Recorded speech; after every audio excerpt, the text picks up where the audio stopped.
Taylor Decker's on my All-22 fantasy team, by the way. Stop it. Nobody cares. Taylor, I don't care, and I'm in the league. I'm just trying to hype up the future of fantasy football here.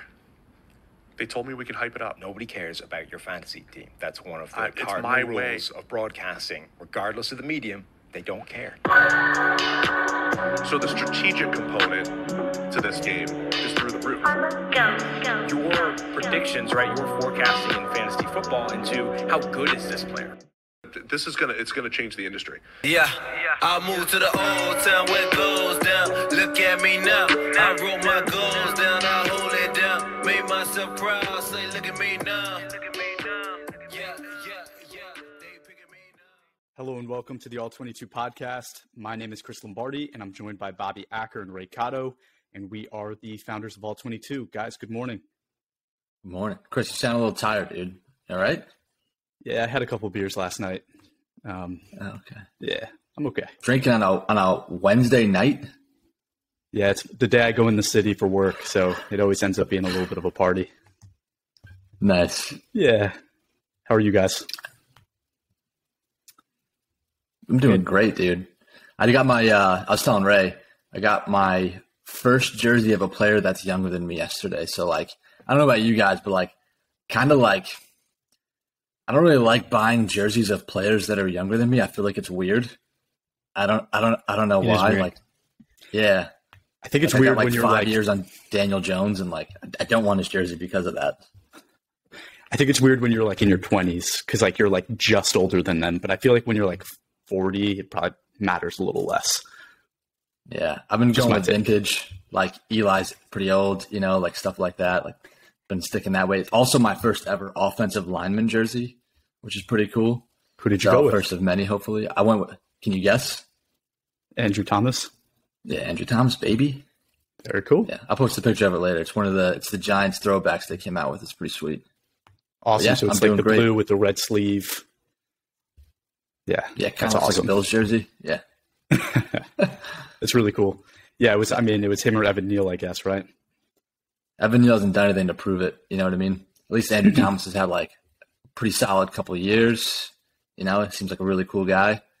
Yeah, I'm about it. Love it. Love it. Ray, how about you? What's going on? Yeah, he had one solid year. Let's relax.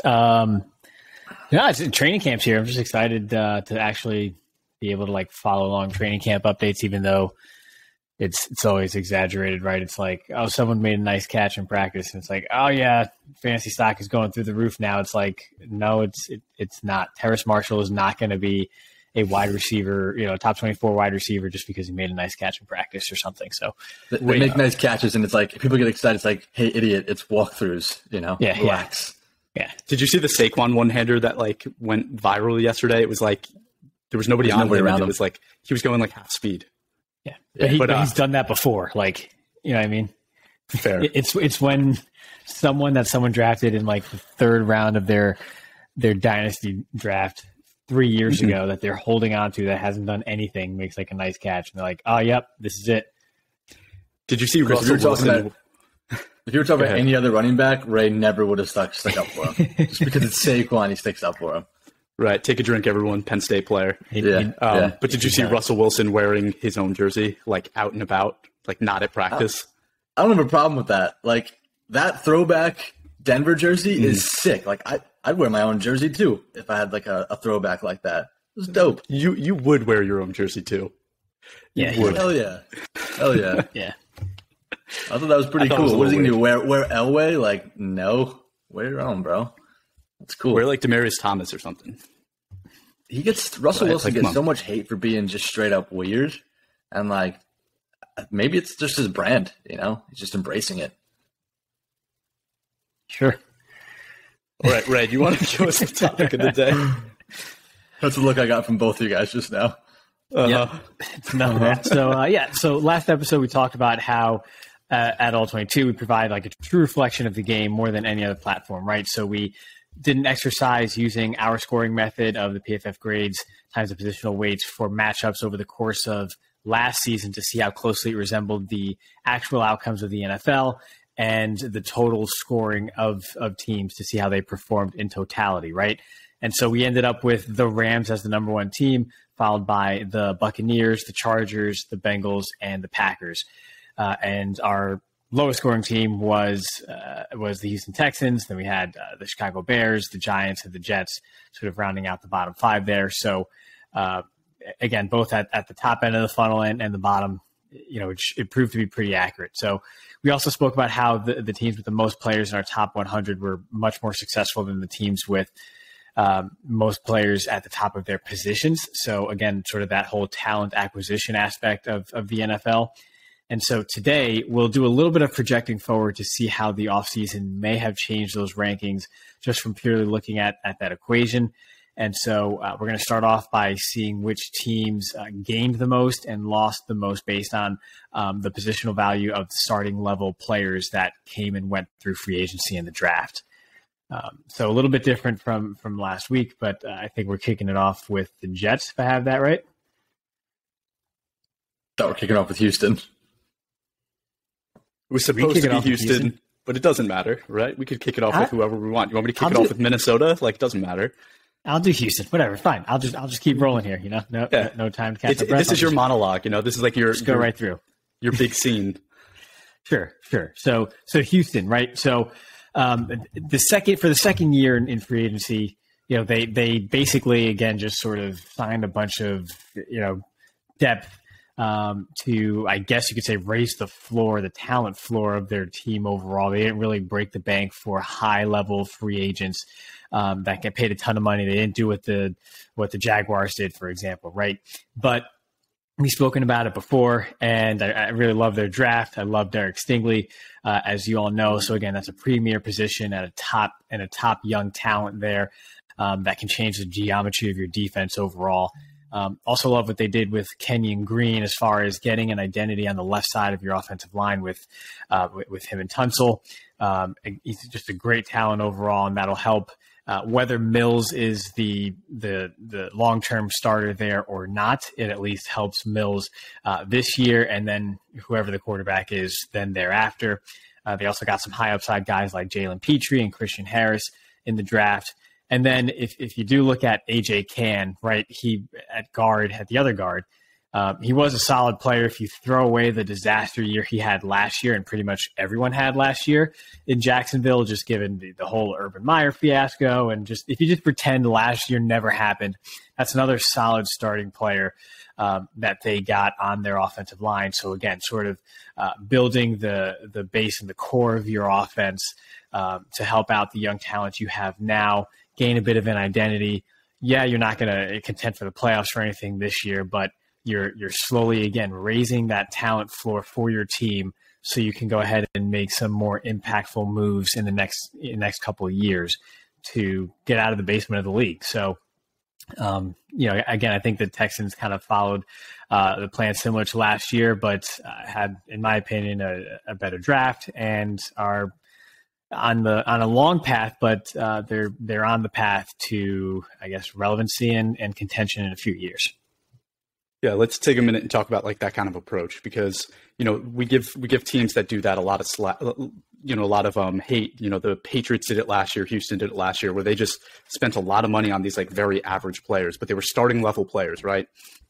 And I think it's interesting when you see that approach, because if you look at kind of the two most successful rookie quarterbacks, it might have been Mac Jones and Davis Mills, right? Like Trevor Lawrence was down in Jacksonville with nothing. And yeah, maybe he had a few high-end players on that team, but like it didn't pan out. But what does Jacksonville do this year? And they go and do something very similar and spend a lot of money on a lot of average players that are starting level players, maybe just to raise the floor of that quarterback. So I don't necessarily hate the approach for a team. And Ray, I think you're right. It gives them a nice floor, and it gives you a base of players to kind of like evaluate, and then you can add that premium talent in the next couple of years when you're ready to compete. I think it helps having a Super Bowl winning coach too, rather than a coach that kicks your goddamn players. But yeah, I think that's huge. Yeah, for sure. Cool. Well, I think that was good. We're doing Jets next. Yeah, the Jets. So like, I'm actually pretty excited about the Jets this year. And like, I know I've said that before, but I don't think I've ever said that they're loaded, and it kind of feels like after this offseason, through the draft, through free agency, that they're loaded. I like what they did in the fact that they added a lot of low value positions through free agency, but low value, like solid starter quality positions through free agency. Like you always hear that like cliche, like good teams are built through the draft, not free agency.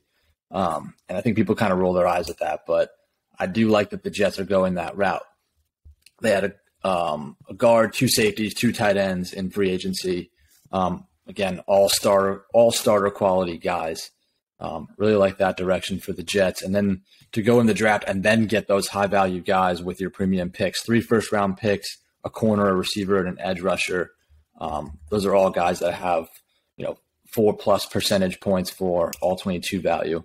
I think that's huge for the Jets. And I'm really excited to see how it all comes together. I hope they have the guy in Robert Saleh there that can bring it together.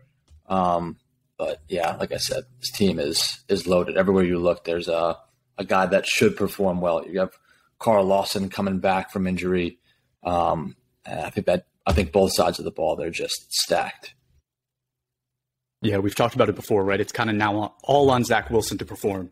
And we just talked about how Davis Mills and Mac Jones were like maybe the top rookies. Zach Wilson was probably one of the worst, right? He performed pretty bad last year.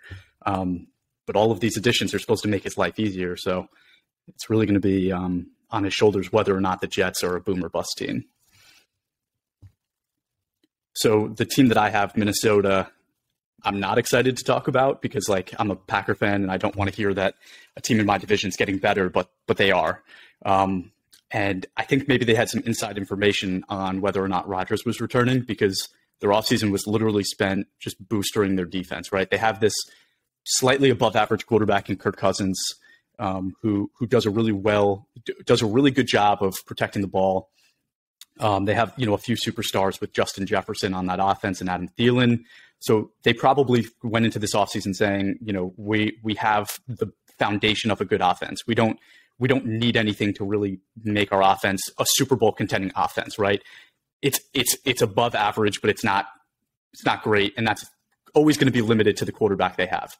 So what do? And they say, okay, we have to build our identity by going and building a top defense. I think they did that, right? They add Zadarius Smith from the Packers. They take him away from the Packers. They add Harrison Phillips to the inside, Jordan Hicks. They keep Patrick Peterson. And then in the draft, they had 4 premium picks, and 3 of them they spent on the defensive side as well. Safety Lewis Sin, corner Andrew Booth, and then they grab a linebacker later on. So, you're talking about potentially adding 6 starting players to that defense, all at premium positions, right? I think that's going to go a long way for them. And then just like with their losses, they didn't lose anyone that noteworthy. They lost Tyler Conklin and Xavier Woods, not huge losses. But it's going to be really interesting to see how Minnesota develops over the next couple of years, as Rodgers ages. And if they build this, really strong defense, could we see a shift in that power? I forget their GM's name, but he did a really good job this year. And I know he's kind of like not the most experienced guy in the world, but yeah, I don't think he gets enough credit for how well he did in this offseason. It's funny. I don't know if you guys saw that he came out and he's talking about Kirk Cousins and pretty much said that he's he's good, he's not great, or kind of called him mediocre in a way, or some people took it that way. Wow. Thought that was super interesting. So I wonder, how the roster looks in the future if, like you said, Chris, if, there's years to take advantage of the Packer, there's this window of opportunity to take advantage of the Packers and their decline coming up. I wonder, how that looks if Kirk Cousins isn't the guy to take advantage. What moves they make to kind of, seize that gap, that window of opportunity. Yeah, I like when GMs tell the truth. Yeah. They told the truth there. Yeah, and it's funny because when we first kind of went through the Vikings, I wasn't on board with this. I was like, yeah, it's the Vikings, it's whatever. And the Packers are still the clear top dog, and maybe they are because Rodgers is still that good and they have such high quality quarterback play. But they did make some solid moves there to put themselves in position to take advantage of a downturn in Green Bay, if and when that happens. Whether that's with Kirk Cousins in the next couple of years or, in the future post Rodgers overall, they did set themselves up pretty nicely. So yeah, I think you guys convinced me of that one. Yeah, and again, like with what we're doing right now, we're not saying these are playoff teams. These are not teams that are going to be Super Bowl contending for a Super Bowl necessarily. It's just with the moves they made this offseason, they put themselves in a much better place. And we think that based on the players they added and the percentage of weight that they added to their teams, it's going to make them a lot better than they were last year. So just want to clarify that. And then, guys, do you want to talk about anyone else? We have other teams that we can highlight here. Or we can move on to biggest losers. But I know, some of the other names are, Miami. Do we want to talk about Miami for a second? Yeah, Miami might be the obvious one, right? They got Tyreek Hill, Terron Armstead. I love Chase Edmonds at running back. They had a terrible offensive line, but they did also, aside from Armstead, they also got Connor Williams at guard. Again, just a solid starter level player. They signed Cedric Wilson, who's another underrated, very athletic receiver. Signed Melvin Ingram as well. And they didn't really lose much, right? I mean, you sign all those big names and you lose Devontae Parker. Like that. Who cares really? They set themselves up nicely to where the roster is in a really strong position, and now it's just a matter of, is Tua legit or not? And that's what. That's what we'll find out this season. Yes, they had a head coaching change, but they did keep their defensive coordinator despite losing Brian Flores. And I'm a McDaniel stan. Just love that offense and what he can do, and the possibilities of having both Waddle and Hill on the field at the same time, and what they can do to complement each other. So again, it's kind of the obvious one. People have been talking about it all off season, but Miami's definitely one of the biggest movers. Yeah, I've talked about Miami enough. People are probably really sick about hearing me talk about Miami, so I'm not going to say anything else. I agree with you. Yeah, low-hanging fruit. I get it. And then, Bobby, did you want to talk about Carolina? No, it's all right. We can move on. Yeah, no, so the other fine. Oh, okay. Yeah, so I mean, obviously the big takeaway is them adding Baker for pretty much nothing this year. And I think I asked you guys before, like, had Carolina known they were going to get Baker, probably don't waste a third-round pick on Matt Corral. I wonder what they would do there to add some more value. But I do like them getting a tackle in the first round. But other than that, really not a ton of value that they got through the draft. I mean, think about it. Essentially, that third-round pick on Matt Corral is wasted at this point. So you have a first, a fourth, a sixth, 2 6, and a seventh. It's really not a huge opportunity to add a ton of value. Yeah, I don't know. I think they made some nice moves in free agency, but it's all going to depend on how this quarterback competition plays out. It's crazy because I really liked what they did a couple years back and what they were building up until they then traded for Sam Darnold, and then that didn't work out.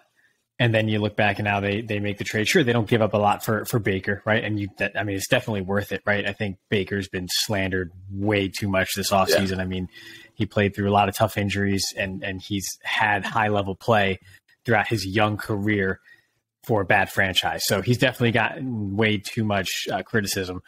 But they basically gutted the core of their last 2 drafts to try and solve the quarterback spot without getting a high-level player. Now, Baker might hit, and maybe that works out, but you still kind of cratered 2 years of core draft picks that make up much of your team. When 24 months ago they were looking kind of solid there when they were building their defense and so forth. So they may have swung and missed. And I think that's a consensus over there in Carolina, that they had a bit of a window there. They did not take advantage of it, and we're not sure how long that staff's going to be there and what that's going to look like. But I think Baker's a good quarterback, and I think he can, win some games for them and be a lot better than people think. So we'll see how it shakes out. But I wouldn't be very high on the optimism meter for the Panthers. I kind of have similar vibes as what Minnesota's doing, right? It's like, if you can have an average offense that at times can play at a slightly above average level, and then you have a great defense, can you contend and try to win?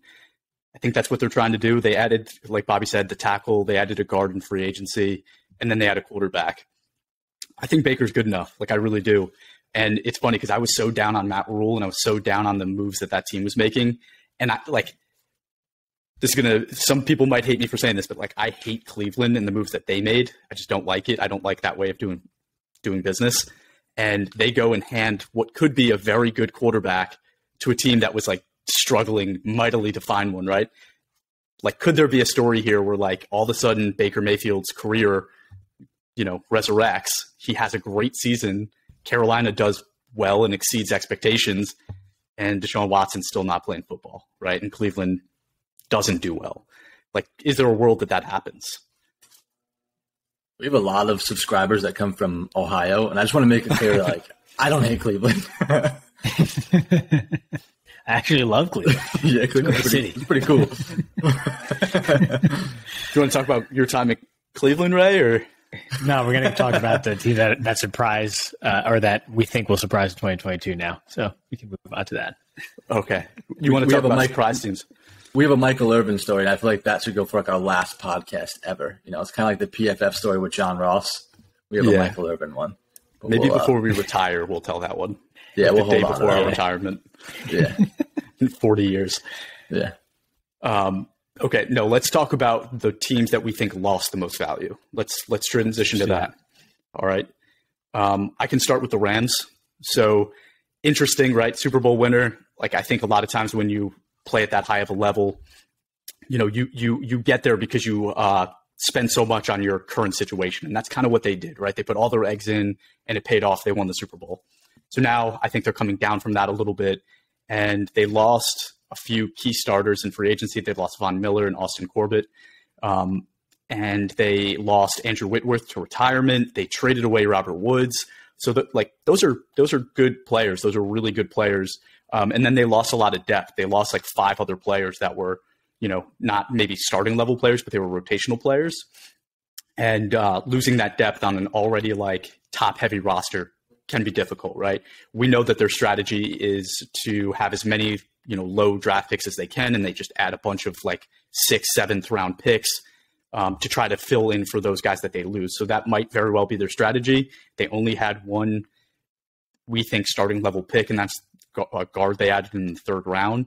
And then they only added, really, their big moves were Bobby Wagner and Allen Robinson. So is Allen Robinson that much of a leg up from Robert Woods? Maybe with the injury, yes. The answer is yes, because Robert Woods was injured, but like, is it that significant? Yes. Penn State fan says yes. Bobby? I'm with the Penn State fan. Yeah. Okay. All right. So we think it's People forget how good Allen Robinson is. People forget how good he is. Like, he's just had, he would have been better off having jugs machines at quarterback the last few years of his career. Okay. Very good. So we think that they upgraded at receiver. Do we think Bobby Wagner is a huge upgrade for them? Like, losing Von Miller and adding Bobby Wagner, obviously they're different positions, but is Bobby Wagner really going to be that much of an impact player for them? I think his impact's been overstated a little bit, but he still helps. Mm-hmm. It's a solid starter. I think Von Miller's more impactful, but it's a good signing for them in their situation. Sure. Yeah. But they lost more with Miller than they gained with Wagner. Right. We talked about it with center, but like linebacker similar, right? It's like sometimes even if he's not the best player, it's having that voice on the football field, the guy that can run the defense for you from the field. So There might be that value. Like, who would you rather have that red dot or green dot on the helmet rather than Bobby Wagner? So yeah, I think it's a huge value. Yeah. So with all of their losses, like, I think kind of what we saw with the data is like, maybe they're not as good as they were last year, right? But they're still going to be a really good team. They still have that top level talent. They're still going to be a really good team. I'm not sure they have the depth to, again, be a Super Bowl team. So that's my take on that. Who's next, guys? I can rant about the Cowboys. I think that's one that a lot of people point to as to having a down off season, which no matter what Stephen Jones tries to spin, I mean, it was, right? You lost Amari Cooper and Cedric Wilson, and then they didn't lose his player per se, but Michael Gallup tore his ACL late in the season last year, so he's not going to be 100% for much of the year. So that's a huge hit to the receiver room. They lost Connor Williams at guard and Randy Gregory at defensive end over there on the edge. They did bring in Dante Fowler, which I guess to try and kind of offset that Randy Gregory loss.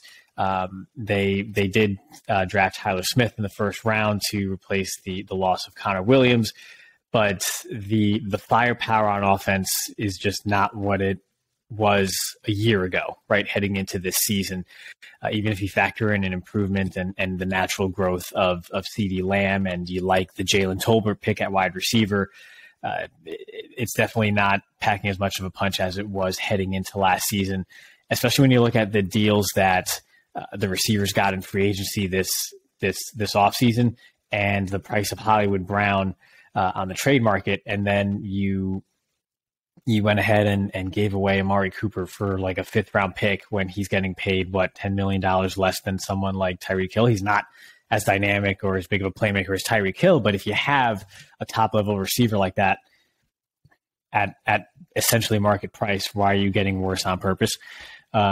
So they definitely had, they did not win the offseason, and they haven't for a few years now. And there's a lot of hype around Philadelphia. We'll see how that all shakes out. But just heading into the season, I don't see any way you can look at the Cowboys roster top to bottom compared to where they were last year and think they got anything but slightly worse. At least you paid your running back, though, you know? Yeah, that's important. Giving $20 million to your running back, that's important. Well, I hope gotta lock up Ezekiel. I hope you're right, and they take a step back this year. That'll be nice. They may take a step back and then still win the division, though, and then probably. So there's that. Probably. Yeah, they're in a curious situation. I just don't really understand it, but yeah, that's why they're on that part of the list that we made. Bobby, you're going to talk about Chicago. So it's funny too because I was really banging the table for Ryan Poles to be the next Giants general manager this year. And I think we might have dodged a bullet. I mean, obviously it's way too soon because we don't really know. One offseason doesn't show his master plan. But they didn't have that much value to begin with. And then to see the moves that they make through free agency, through the draft, they really didn't add anything substantial. If you look at their free agency acquisitions, they had a defensive interior, an edge, guard, receiver, and then another edge. And none of them are that good. If you go down that list, none of them are really difference makers. I mean, some of them borderline starters. None of them are really that significant. Obviously, kind of handed a mixed bag in the draft. Not much really you could do there because they traded away their first round pick to the Giants last year. So only given a couple seconds, a third, and then 5 picks from the 5th to the 7th round. So I think the future of Ryan Poles and the Bears depends on how he's going to be able to work those late rounds and add some value and some contributors through those late round picks. I did like that they got Kyler Gordon. Kyler Gordon was one of my favorite players in the draft. I saw a bunch of people putting him in the first round. So, but other than that, I mean, like I said, for a team that really didn't have that much value to begin with, they certainly didn't add that much this year. Yeah, I wasn't the highest on Justin Fields heading into last year's class, but it's hard to not feel bad for him just given that situation. He's just being completely left out to dry, and then who knows what that's going to look like if they're one of the top 3 teams in the draft this coming season. So, what does that mean for his future? It's almost like Poles was this isn't my guy. I inherited him. And it's let's set him up to fail so we can move on a little quicker. Yeah, I kind of feel bad for him. Which is terrible too, because they don't have the foundational pieces elsewhere, right? So if they're going to use another first round pick on a quarterback in the next couple of years, it's okay, what about your tackle and receiver that you're missing on that offense? 2 tackles and 2 receivers that you're missing, right? Yeah. Yeah. A mixed bag of receivers just jerry-rigged together. It's just weird. Right. And you were talking about how they added players, but none of them are that good, right? But we were talking before about Jacksonville and the Patriots and Houston kind of doing that similar thing, but they did it different. They added actual starting players, right? Even if they're not the best starters, they're starting players. The Bears didn't. Their guys are I don't think we would deem most of them starting level players. they might be starters for the Bears, but we wouldn't deem them starting level players. Right. Exactly. They're starting for the Bears. Right. Right. Which is why they're going to win 3 games this year. So yeah, brutal. All right. So then, those are the main teams we wanted to highlight on kind of like the biggest losers. Our goal is not to just bash teams and what they do, because obviously there's always like a method to the madness. Other teams we just wanted to highlight really quick was Arizona. Arizona, I think their biggest losses really were Chandler Jones and then losing, half a season with Hopkins.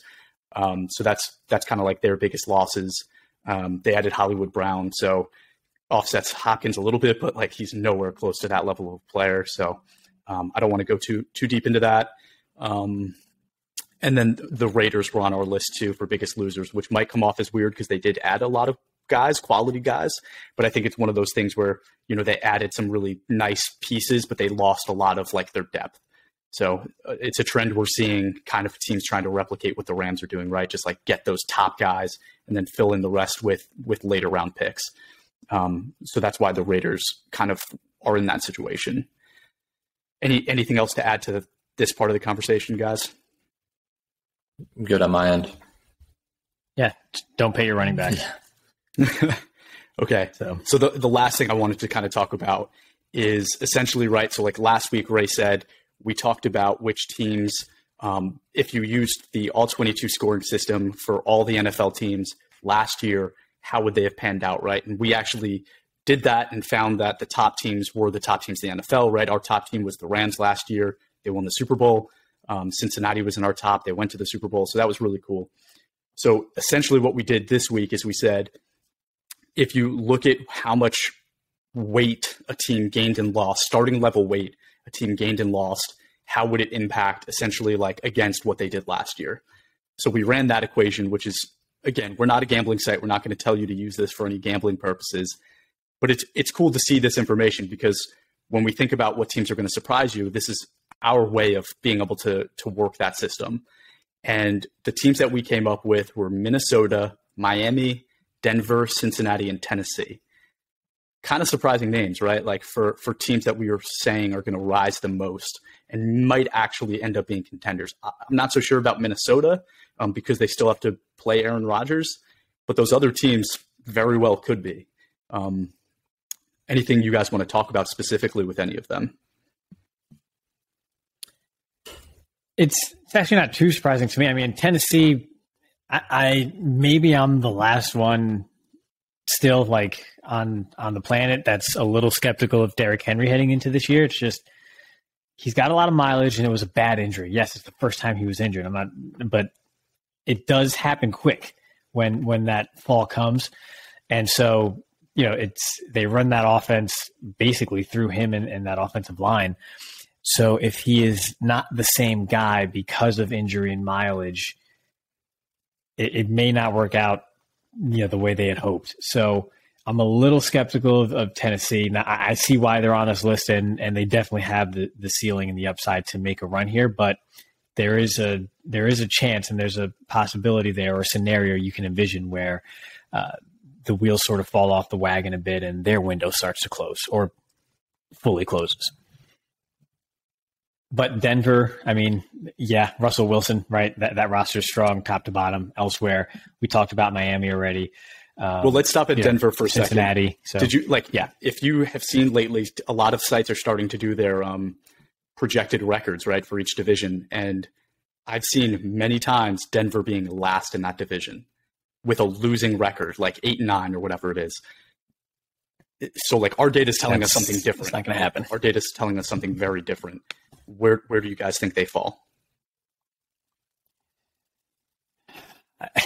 To me, they're first or second in that division. I think if anyone's projecting a step back for a team, it's hard to project a step back for any team in that division. But I can't see them. That roster's so good, and they added Russell Wilson. I can't. 8-9 is just something I cannot see. Just.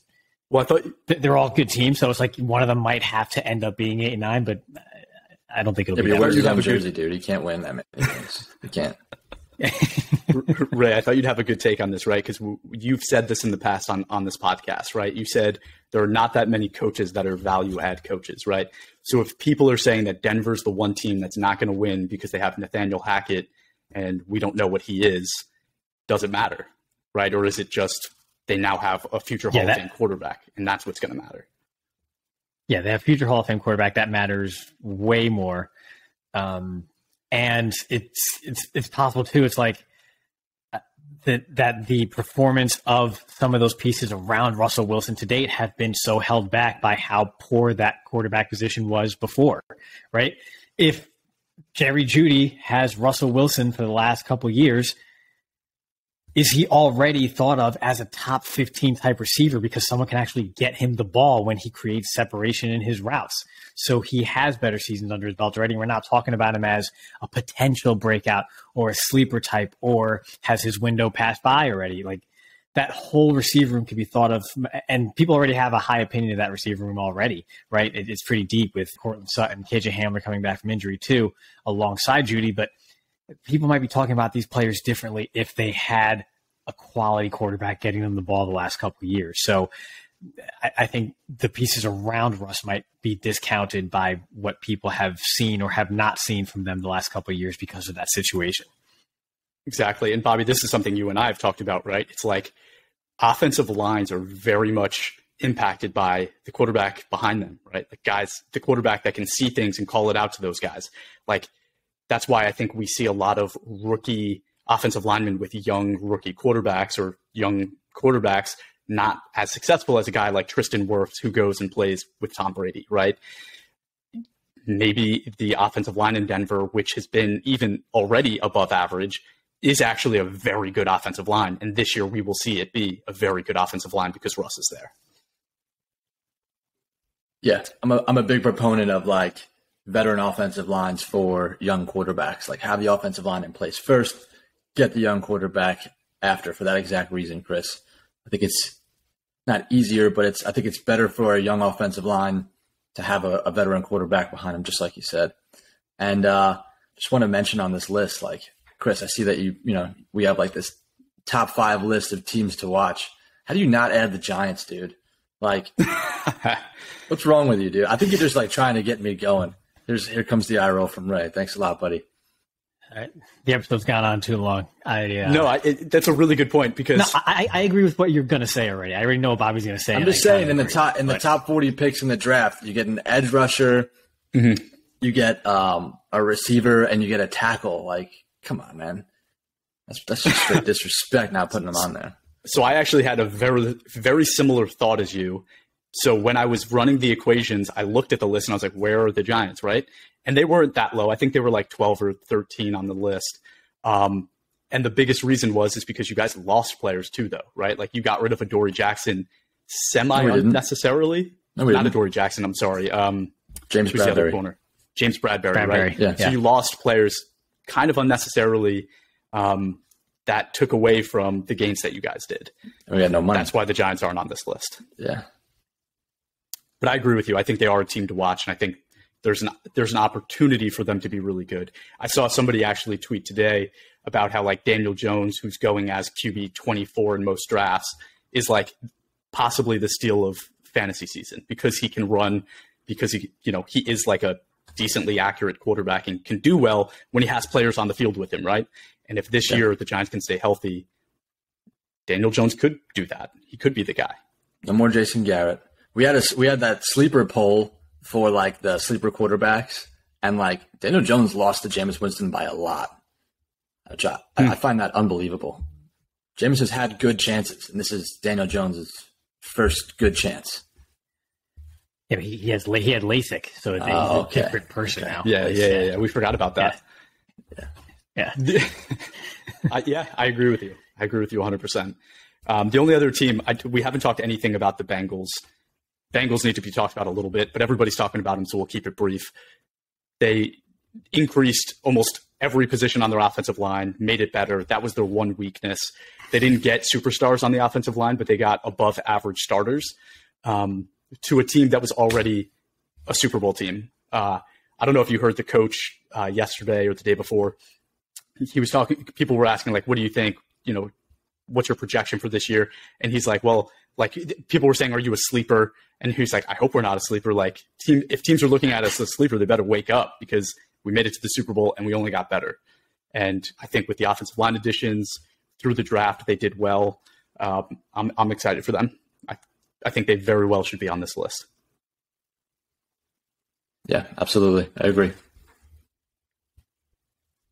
All right, but that's essentially all we got. Anything else from you?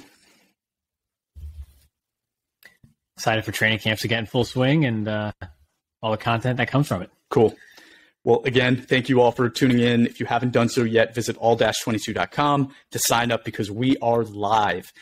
People are still asking us if we have a promo code. Yes, we have a promo code, all22PFF, all caps, gives you 40% off. Use it right now. Remember, this season begins in September. Make sure you're doing that. And then give us a follow on Twitter, Instagram, or Facebook, and actually on TikTok. Ray is TikTok famous, so you're going to want to see that. We are at all22_PFF. And then leave us a review, right, on our podcasts, wherever you watch. And that's it. Thanks for tuning in.